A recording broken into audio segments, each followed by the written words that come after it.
Bismillahirrahmanirrahim. Assalamualaikum warahmatullahi wabarakatuh. Alhamdulillahi rabbil alamin. Wassalatu wassalamu ala ashrafil anbiya'i wal mursalin wa ala alihi wa sahbihi ajma'in. Rabbi syrah li sadri wa yassir li amri wahlul 'uqdatam min lisani yafqahu qawli. ربنا افتح بيننا وبين قومنا بالحق وأنت خير الفاتحين سبحانك لا علم لنا إلا ما علمتنا إنك أنت العليم الحكيم.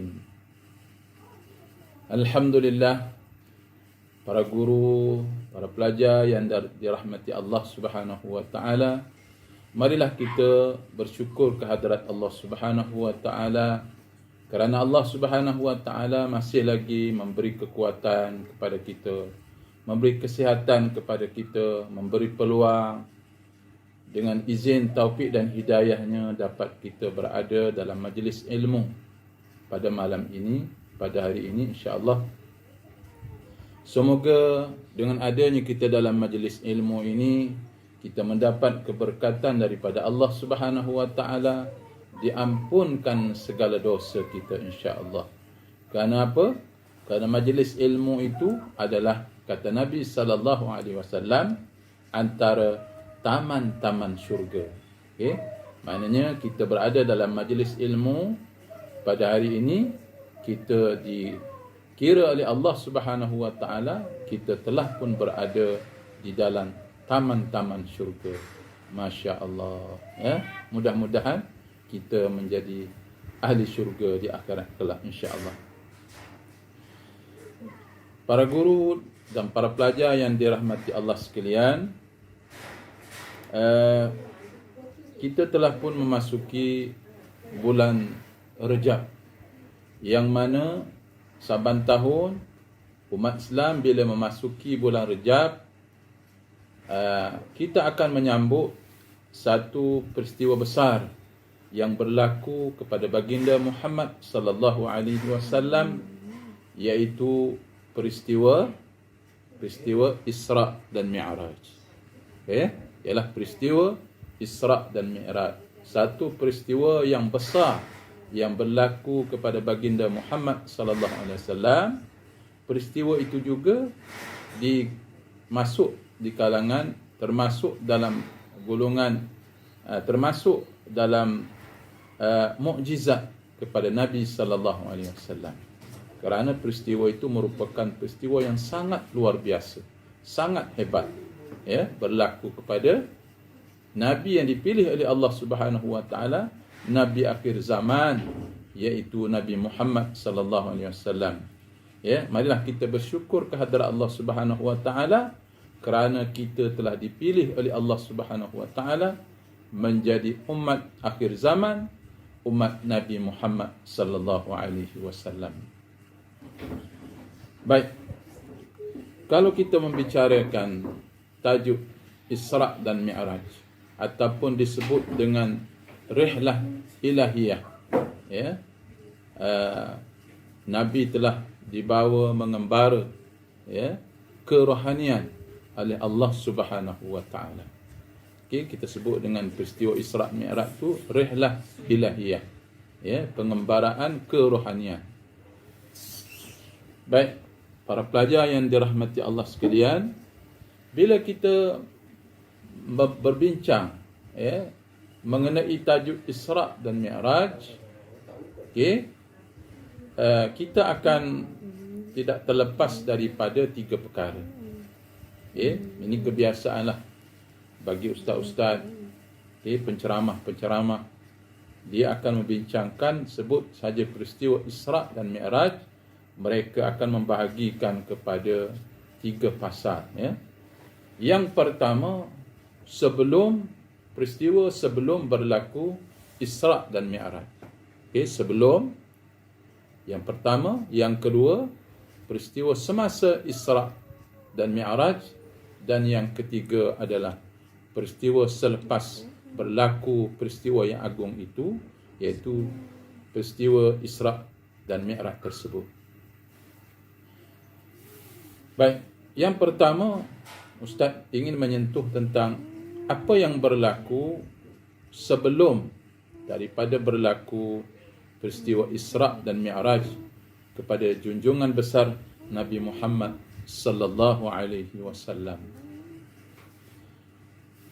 Sebagaimana dalam sirah Rasulullah sallallahu alaihi wasallam, sebelum berlaku peristiwa Isra' dan Mi'raj, ada 3 perkara besar yang berlaku dan ketiga-tiganya benda yang sangat mendukacitakan baginda sallallahu alaihi wasallam. Ya, tiga-tiganya benda yang menyedihkan kepada Nabi. Yang pertama, berlaku peristiwa kewafatan isteri baginda yang tercinta, iaitu Sayyidatina Khadijah binti Khuwailid. Okay, sayangnya baginda kepada isterinya ini. Kenapa? Kerana pengorbanan dan jasa beliau yang sangat besar kepada perjuangan dakwah Rasulullah sallallahu alaihi wasallam. Bermula daripada Khadijah, ya, memberi kata-kata semangat, rangsangan, ya, kepada baginda, memberi motivasi kepada baginda sewaktu Nabi mula-mula menerima wahyu pertama di Gua Hira, ya, setelah dipeluk oleh malaikat dengan turunnya wahyu yang pertama, Iqra, diulang 3 kali, Iqra, Iqra. Nabi menjawab, Ma ana biqari'in. Malaikat Jibril kata, Iqra, bacalah, bacalah, bacalah. Nabi kata, Ma ana biqari'in, aku tak pandai membaca.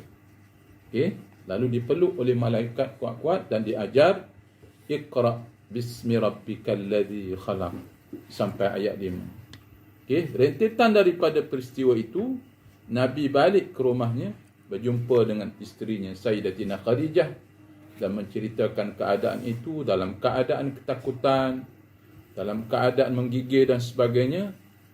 Khadijah lah tokoh yang pertama yang memberi semangat, dorongan kepada baginda untuk meneruskan perjuangannya, membebaskan masyarakat jahiliah daripada menyembah berhala kepada mentauhidkan Allah Subhanahu wa taala. Hebat kan? Okey. Baik, seterusnya sebagaimana dalam sejarah, Khadijah terkenal dengan seorang ahli perniagaan korporat yang sangat kaya pada masa itu. Ya. Dengan kekayaannya itu, sebelum beliau wafat, habis segala kekayaan itu diinfakkan, dibelanjakan kepada perjuangan dakwah Rasulullah sallallahu alaihi wasallam.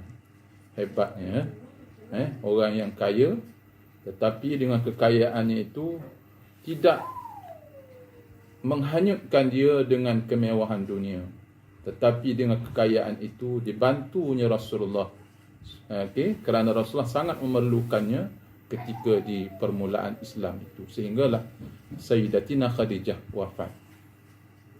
Itulah kesedihan pertama baginda, orang yang menjadi penolong baginda yang sangat kuat, iaitu isterinya yang tercinta.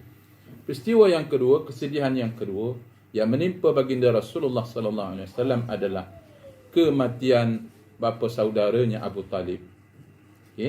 Dalam sejarah, walaupun Abu Talib tidak masuk Islam, mati dalam keadaan jahiliah, tetapi dalam kehidupannya dia sering mempertahankan anak saudaranya Nabi sallallahu alaihi wasallam dalam perjuangan, dalam misi menyebarkan dakwah kepada musyrikin Quraisy. Jadi ketika hayatnya Abu Talib, masyarakat Quraisy merancang melakukan keburukan kepada Rasulullah, tak jadi. Kenapa? Kerana mereka segan dan malu kepada orang yang terhormat, iaitu bapa saudara Rasulullah sallallahu alaihi wasallam, Abu Talib. Jadi besar juga pengorbanan bapa saudara Nabi sallallahu alaihi wasallam, Abu Talib, dalam mempertahankan dakwahnya walaupun dia sendiri tidak mengucap syahadah. Itu adalah orang yang kedua. Okey. Baik, peristiwa yang ketiga yang menyedihkan Rasulullah sallallahu alaihi wasallam yang mana terkenal pada tahun itu disebut dengan Amul Huzni, tahun duka cita. Amul Huzni, tahun duka cita. Okey. Peristiwa yang ketiga yang menyedihkan baginda Rasulullah sallallahu alaihi wasallam adalah setelah baginda berdakwah, bertukus lumus pagi, petang, siang dan malam menyebarkan Islam kepada masyarakat musyrikin Quraisy di Mekah. Pertama dilaksanakan secara rahsia kepada anak beranak dulu, kemudian diceritakan kepada umum. Nabi dituduh macam-macam. Kemudian masyarakat Islam pada masa itu telah dipulau oleh masyarakat Quraisy. Menyebabkan Rasulullah sallallahu alaihi wasallam berfikir suatu lokasi yang lain untuk disampaikan dakwah, yang mana menurut pemikiran baginda mungkin tempat yang baru ini agama Islam akan diterima dengan baik. Maka dengan itu Rasulullah sallallahu alaihi wasallam telah memilih suatu tempat yang baru, lokasi yang baru untuk disebarkan dakwahnya, iaitu di negeri Taif. Mana? Di Taif. Jadi masa Ustaz pergi umrah pada bulan 1 lepas, Ustaz pernah juga pergi ke bumi Taif. Jadi Ustaz berfikir dengan kawasan buminya yang berbukit bukau, banyak batu-batu, bagaimana Rasulullah sallallahu alaihi wasallam membawa misi dakwahnya ke Taif. Baik, bila sampai di Taif, apa yang Nabi harapkan lain pula yang Nabi dapat. Nabi sekali lagi telah diuji oleh Allah Subhanahu wa taala, yang mana misi dakwahnya telah ditolak oleh masyarakat Taif. Masya-Allah, satu lagi Nabi kecewa, kerana dakwah yang dibawa oleh Nabi sallallahu alaihi wasallam ditolak oleh masyarakat Taif. Bahkan Nabi telah dihalau oleh para pemudanya, keluar, dilempar dengan batu dan sebagainya. Jadi Ustaz boleh bayangkan bagaimana keadaan geografi di Taif ni, kawasan yang bergunung-gunung, berbukit-bukit batu. Bagaimana kalau kita nak berlari, dilempar, dihalau oleh orang. Subhanallah. Begitulah keadaan Rasulullah, sehinggalah tahun itu dikenali dengan Amul Huzni, tahun duka cita. Jadi sebenarnya kita mengambil pengajaran daripada apa yang berlaku kepada baginda Rasulullah sallallahu alaihi wasallam. Yang pertama, misi dakwah, konsep dakwah terpikul, kerja-kerja dakwah ini terpikul di atas bahu kita semua. Menceritakan kepada orang kebaikan, keindahan Islam. Kalau kita mampu bercakap dengan mulut, bercakap, beri ceramah, beri nasihat kepada orang ke arah kebaikan, kawan-kawan kita buat tak betul dan sebagainya. Ataupun yang penting dakwah bil hal, iaitu dakwah dengan menunjukkan perilaku yang baik kepada kawan-kawan kita. Di sekolah ke, di mana-mana ke, kita tampilkan, tonjolkan akhlak yang baik kepada rakan-rakan dan kawan kita. Orang tiru kita, kita dapat pahala daripada dakwah bil hal. Maknanya dakwah itu bukan saja terpikul di atas bahu orang-orang yang cerdik pandai dalam bidang agama sahaja. Semua kita berkewajipan untuk menyampaikan Islam kepada siapa sahaja, mengikut kemampuan, kepakaran masing-masing. Yang kedua, dalam kehidupan kita, di mana pun kita berada, apapun kedudukan jawatan kita, kita terdedah kepada ujian daripada Allah Subhanahu wa taala. Walanabluwannakum bisyai'in minal khawfi wal ju' wa naqsim minal amwali wal anfusi was thamarat wa basyiris sabirin. Allah Subhanahu wa taala berfirman, sesungguhnya kami akan menguji kamu. Jadi dalam kehidupan kita dunia ini adalah tempat yang seluas-luasnya Allah akan menguji kita. Ya, minal khauf, daripada perasaan takut. Rasa takut, ya, itu ujian daripada Allah Subhanahu wa taala. Wal ju', dan Allah akan uji dengan kelaparan. Ya. Wa naqsim minal amwal, kekurangan hasil tanaman. Itu maksudnya kemerosotan ekonomi, pendapatan terjejas, dibuang kerja dan sebagainya adalah ujian-ujian daripada Allah Subhanahu wa taala. Wa naqsim minal amwali wal anfus, dan juga ujian dengan kematian. Ya. Ujian dengan kematian. Okey.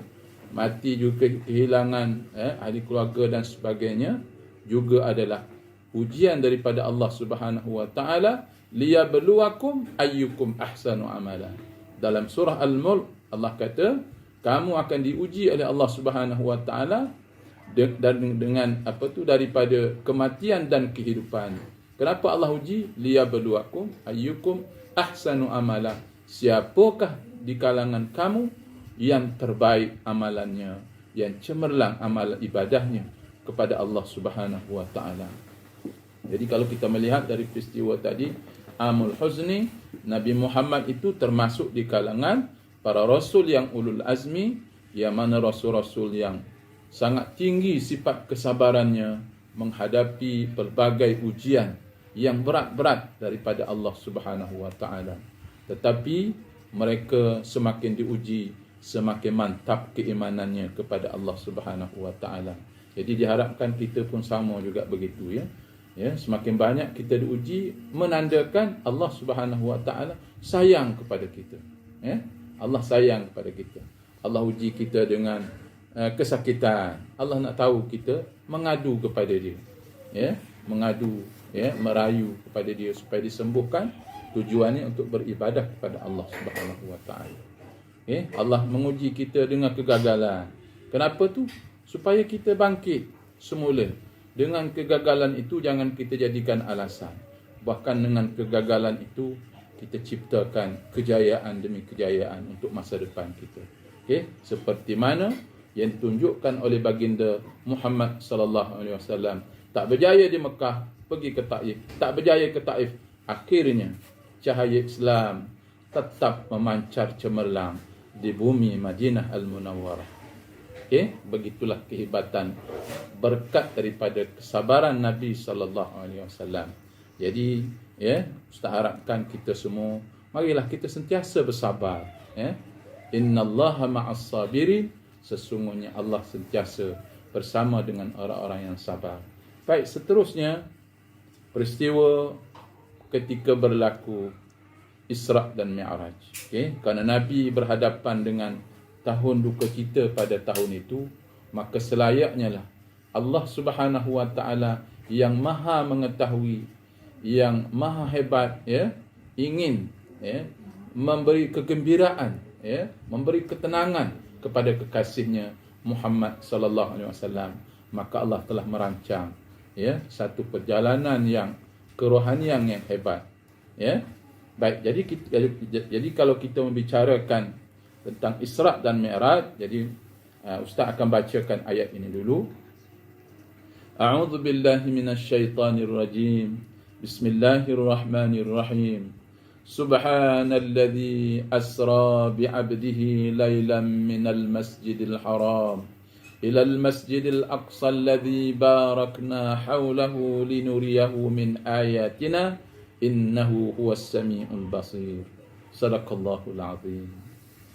Yang bermaksud, Maha suci Allah Subhanahu wa taala yang telah memperjalankan, asra, telah memperjalankan hambanya bi abdihi, hambanya lailan, pada waktu malam, minal masjidil haram, daripada masjidil haram di Mekah, ilal masjidil aqsa, ke masjidil aqsa di Palestin, alladzi barakna haulahu, yang kami berkati kawasan sekelilingnya, linuriyahu min ayatina, untuk kami memperlihatkan kepadanya, kepada Muhammad, sebahagian dari bukti-bukti kehebatan kekuasaan kami, kata Allah Subhanahu wa taala, Sesungguhnya Allah Subhanahu wa taala Maha mendengar lagi Maha melihat.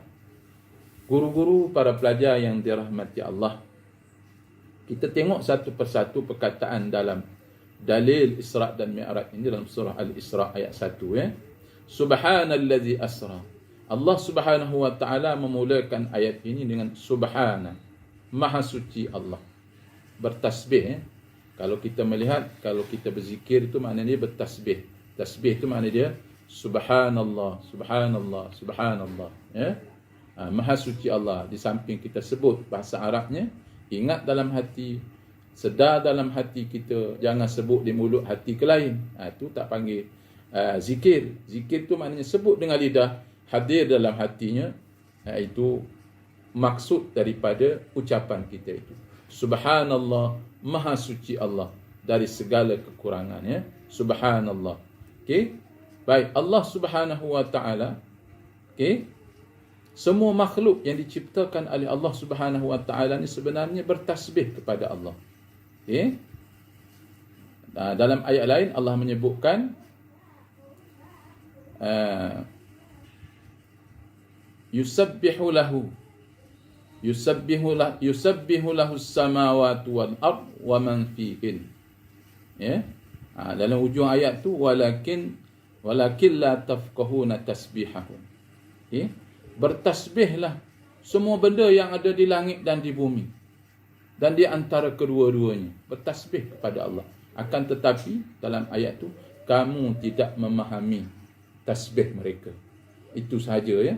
Maknanya penduduk di langit, para malaikat tasbih kepada Allah. Makhluk-makhluk yang ada di bumi bertasbih kepada Allah ya. Semua bertasbih subhanallah, tapi kita tak faham saja. Mereka bertasbih dengan bahasa mereka sendiri. Jadi kita manusia, sebagai manusia, makhluk yang terbaik diciptakan oleh Allah Subhanahu wa taala, kita sedar dengan ayat ini, kita tahu siapa kita, maka ambillah peluang ya.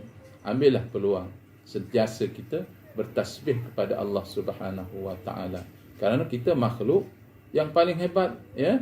Laqad khalaqnal insana fi ahsani taqwim. Allah menciptakan manusia dengan sebaik-baik kejadian.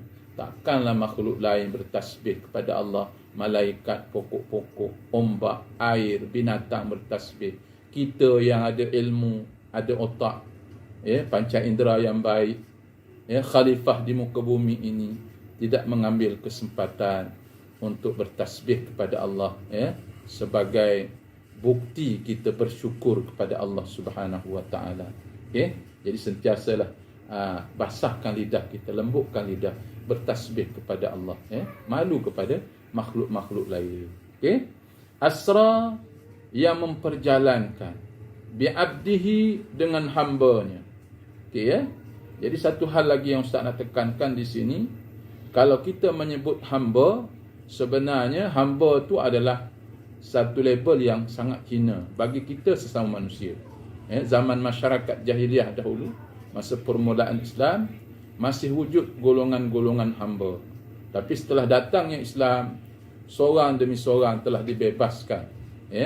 Masyarakat yang menjadi golongan bawah hamba itu telah dibebaskan sehingga tidak ada lagi perhambaan kepada sesama manusia. Hamba hanya kepada Allah Subhanahu wa taala. Jadi bila Allah Subhanahu wa taala mengiktiraf seseorang itu sebagai hamba, itulah sebenarnya status yang terbaik. Okey jadi Allah Subhanahu wa taala walaupun nabi itu sebagai kasihnya, tapi dalam ayat ni bi'abdihi dengan hamba-Nya. Bila Allah terima kita masuk di kalangan hamba-Nya, bersyukurlah kita telah diberkati oleh Allah Subhanahu wa taala. Allah Subhanahu wa taala mengiktiraf kita sebagai hamba-Nya. Susah nak dapat. Rasulullah.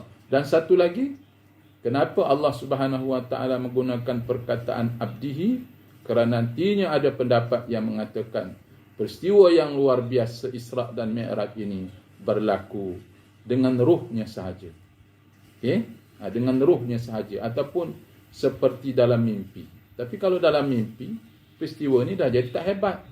Sebab kita semua pun bermimpi.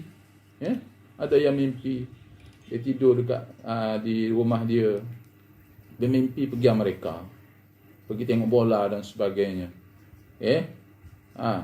Tak ada masalah. Bukan menjadi luar biasa. Dalam mimpi siapa saja boleh bermimpi. Yang jadi luar biasa itu kerana peristiwa ini berlaku kepada Rasulullah, kerana berlaku dengan ruh dan jasadnya sekali. Kerana itu disebut dengan bi'abdihi, dengan hambanya. Bukan biruhi. Kerana itu jadi dua perkara itu.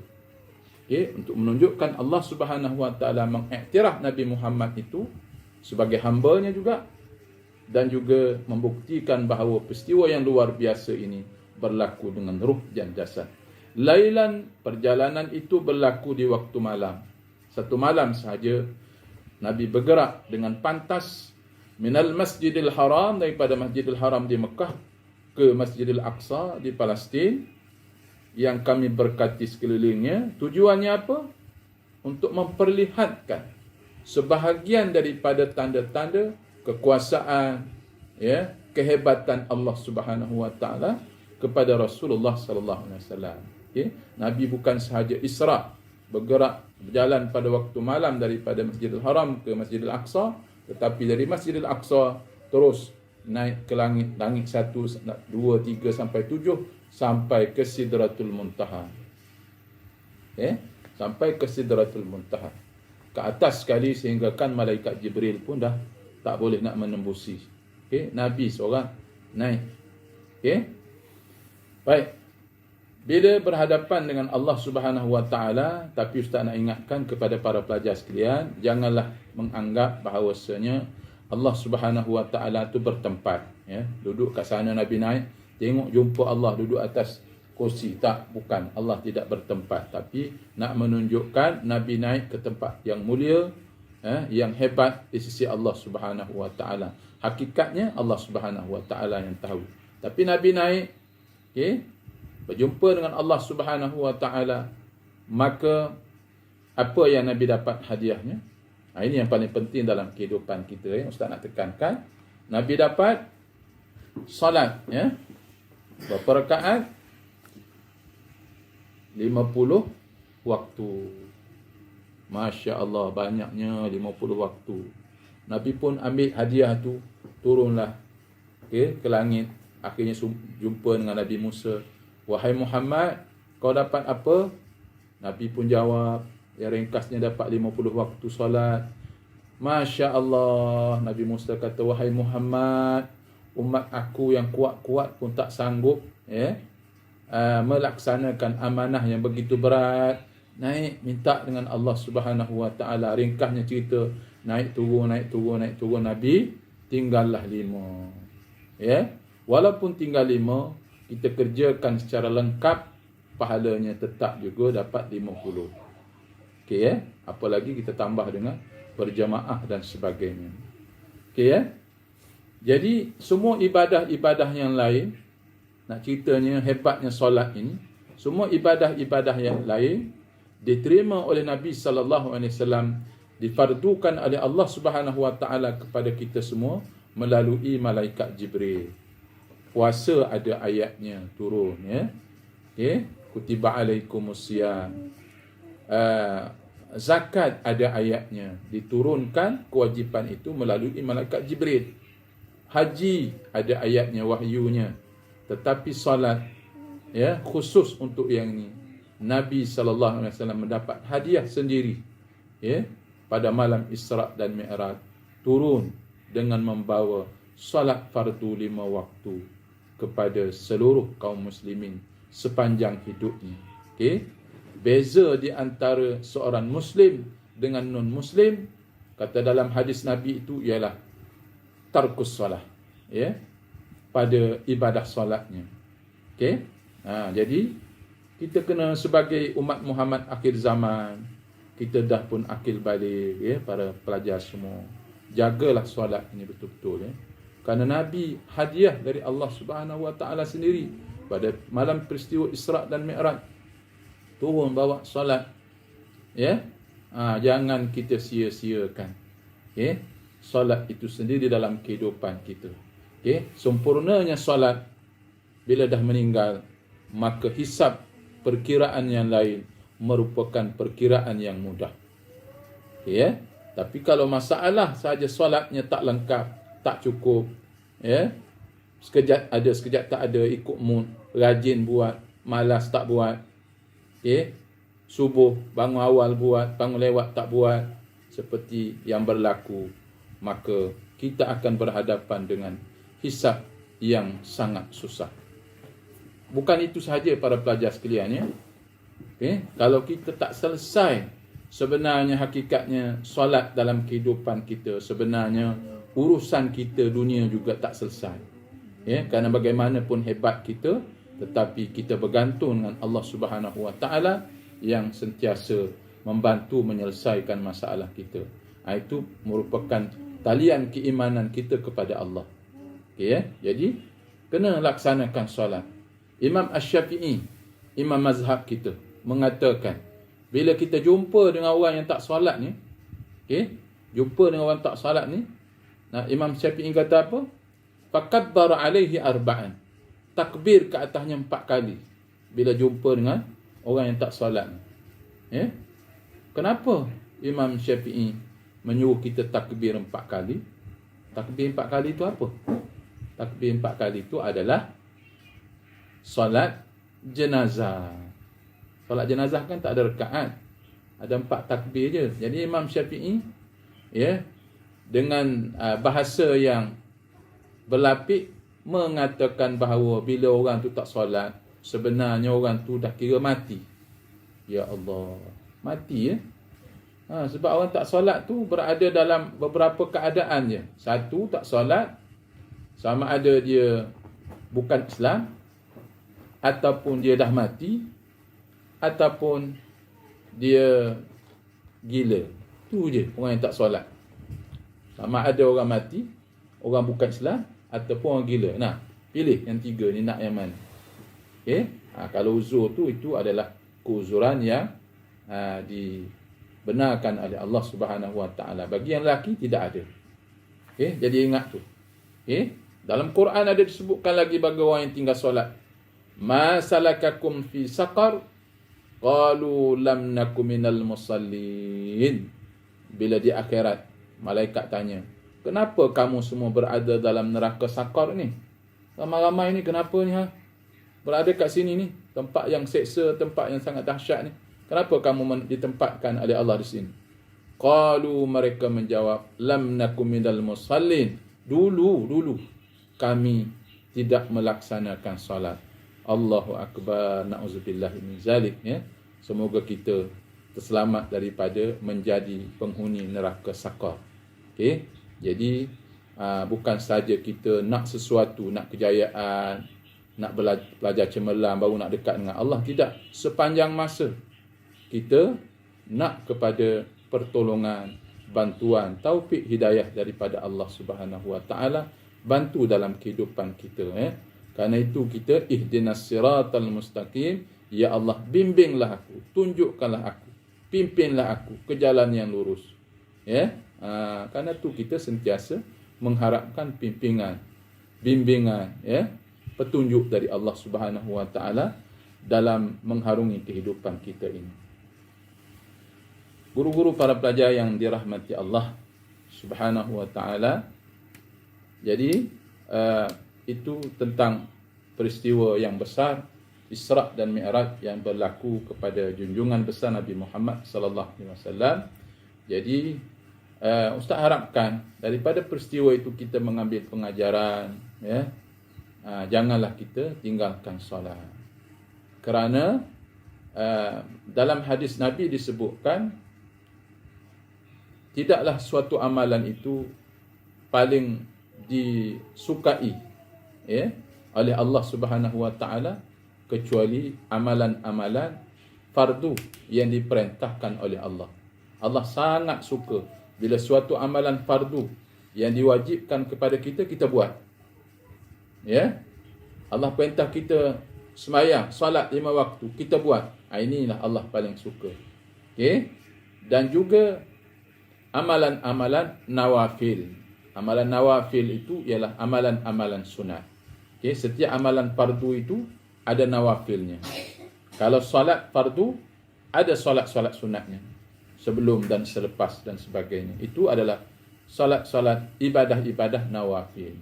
Puasa, ada puasa wajib, puasa fardu Ramadan, dan ada puasa-puasa yang sunat-sunat, puasa 6 di bulan Syawal, puasa Isnin dan Khamis, 3 bulan puasa hari putih setiap bulan. Itu semua adalah amalan nawafil yang sangat dicintai, sangat digalakkan dalam Islam supaya kita melaksanakannya untuk menyempurnakan amalan fardu. Zakat, amalan yang diperintah oleh Allah. Amalan nawafil, sedekah, infak dan sebagainya. Okey, haji, amalan fardu. Okey, amalan sunatnya apa? Umrah. Jadi setiap amalan-amalan fardu yang diwajibkan kepada kita umat Islam, ada amalan-amalan nawafilnya, amalan sunat yang kita patut juga selesaikan untuk membuktikan kita sebagai hamba Allah Subhanahu Wa Taala. Yang tadi itu ya, kita nak supaya Allah mengaku kita sebagai hamba. Ya, bila kita sebagai termasuk dalam golongan hamba-Nya, okay, seperti diceritakan dalam ayat tu, wa idza sa'alaka ibadi anni fa inni qarib ujibu da'watad da'i idza da'a. Okay, apabila ditanya hamba-Ku, bila ditanya Rasulullah tentangku, kata Allah Subhanahu Wa Taala, fa inni qarib, beritahulah mereka Allah Subhanahu Wa Taala tu dekat.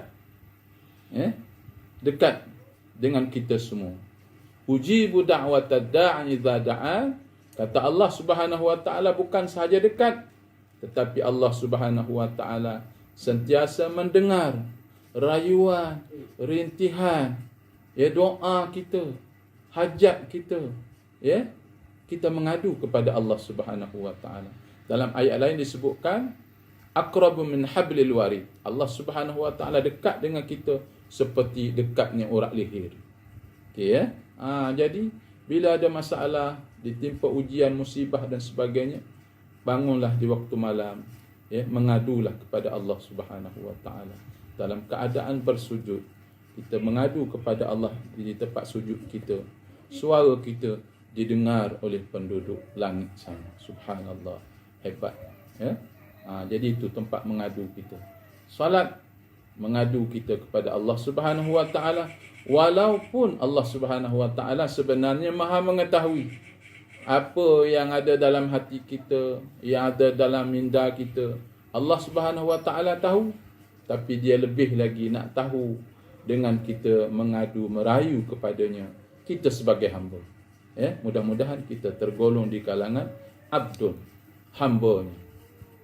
Bila kita ingat kita sebagai status sebagai hamba, jadi sebagai hamba mestilah kita taat patuh kepada perintah, kepada tuntutan yang telah diperintah, difardukan oleh Tuhan kita, iaitu Allah Subhanahu Wa Taala. Kita dalam beribadah pun sama. Bukan kita beribadah tu seperti hubungan di antara pekerja dengan majikan. Kalau pekerja dengan majikan, dia buat kerja, pekerja tuntut gaji dengan majikan. Tapi kita tidak. Kita lebih kepada kita hamba dan Allah Subhanahu Wa Taala Tuhan kita. Ingat Tuhan kita.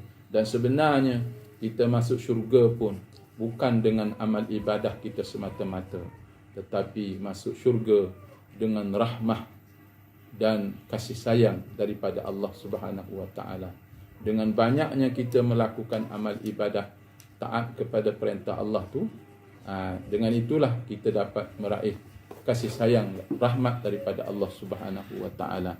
Para pelajar yang dirahmati Allah, kalau kita melihat sebagai peristiwa penutup ataupun peristiwa selepas berlaku Isra' dan Mi'raj ini, Nabi pun bangunlah, Nabi pun balik semula ke Masjidil Haram. Katanya dalam hadis tu, masih lagi tempat tidur Nabi tadi yang dia tinggal tadi panas lagi. Maknanya cepatnya berlaku peristiwa itu, walaupun Nabi telah menjangkau jauh perjalanannya, bahkan ke alam ghaib, ya. Tapi Nabi balik ke tempat dia tidur tadi masih lagi panas, bermakna berlaku begitu pantas. Okey, baik, bila pagi harinya Nabi sallallahu alaihi wasallam menceritakan, ketika itu Abu Jahal, orang yang paling kuat bermusuh dengan Nabi, mendengar cerita Nabi tentang Nabi telah Isra' dan Mi'raj. Okey. Abu Jahal pun memang dalam hati dia kata, wah, habis Muhammad kali ini. Semua orang tak percaya dia lah sekali ni, ya. Kerana peristiwa ni sangat luar biasa. Okey. Maka dia pun tanya Nabi, wahai Muhammad, bolehkah aku panggil orang untuk engkau ceritakan peristiwa yang berlaku kepada engkau tu? Kata Nabi, boleh. Okey. Jadi dalam perjalanan nak kumpul orang tu, Abu Jahal jumpa dengan sahabat baik Rasulullah. Jumpa dengan siapa? Sahabat baik, paling baik sekali, iaitu Abu Bakar, ya. Jumpa dengan Abu Bakar dan dia pun cerita sangat semangat nak cerita ke Abu Bakar. Mudah-mudahan Abu Bakar tidak percaya lagi kepada kawan baik dia Rasulullah. Okey, dia pun ceritalah begini. Okey, dengan harapan Abu Bakar kecewa, tak percaya kepada Nabi. Okey, apa respon daripada Abu Bakar As-Siddiq lepas dia cerita Abu Jahal? Abu Bakar jawab, respon, sadaqta ya Rasulullah, benar kamu wahai Rasulullah. Allahu Akbar, ya. Abu Jahal lagi kecewa hati. Karena itulah Abu Bakar digelar sebagai Abu Bakar As-Siddiq, orang yang membenarkan. Kenapa membenarkan? Dalam peristiwa Isra' dan Mi'raj yang sangat luar biasa itu, Abu Bakar yang mantap keimanannya kepada Rasulullah sallallahu alaihi wasallam sentiasa membenarkan apa yang berlaku. Kerana dia faham sangat Rasulullah ni bukan sebarang orang. Ya, apa-apa yang berlaku, kalau berlaku kepada Rasulullah, walaupun di luar logik akal, tetapi diterima oleh Abu Bakar dengan keimanan yang mantap. Sadaqta ya Rasulullah, benar kamu wahai Rasulullah. Okey, jadi kecewalah Abu Jahal. Okey. Walaupun demikian, para sahabat-sahabat yang ni ada setengah-setengah ragu-ragu, ada setengah-setengahnya macam kurang percaya dengan Rasulullah. Tapi bila dengar perkataan Abu Bakar, ramai yang telah mengaku semula, kerana Abu Bakar yang dahulu membenarkan peristiwa Isra' dan Mi'raj itu. Jadi ibrah yang kita dapat ambilnya adalah dalam kita berhadapan dengan perkara-perkara gaib, apalagi mukjizat yang berlaku kepada baginda Muhammad sallallahu alaihi wasallam, jangan kita nak ukur dengan logik akal kita semata-mata. Dalam Islam ni kadang-kadang benda tu kita kena terima, kerana ianya berlandaskan keimanan kepada Allah Subhanahu wa taala. Allah yang Maha berkuasa, Allah yang memperjalankan hamba-Nya, bukan Nabi nak pergi sendiri. Benda-benda ni bila masuk campur tangan kuasa Allah Subhanahu wa taala, apa-apa pun boleh berlaku di luar daripada logik akal. Kenapa tu?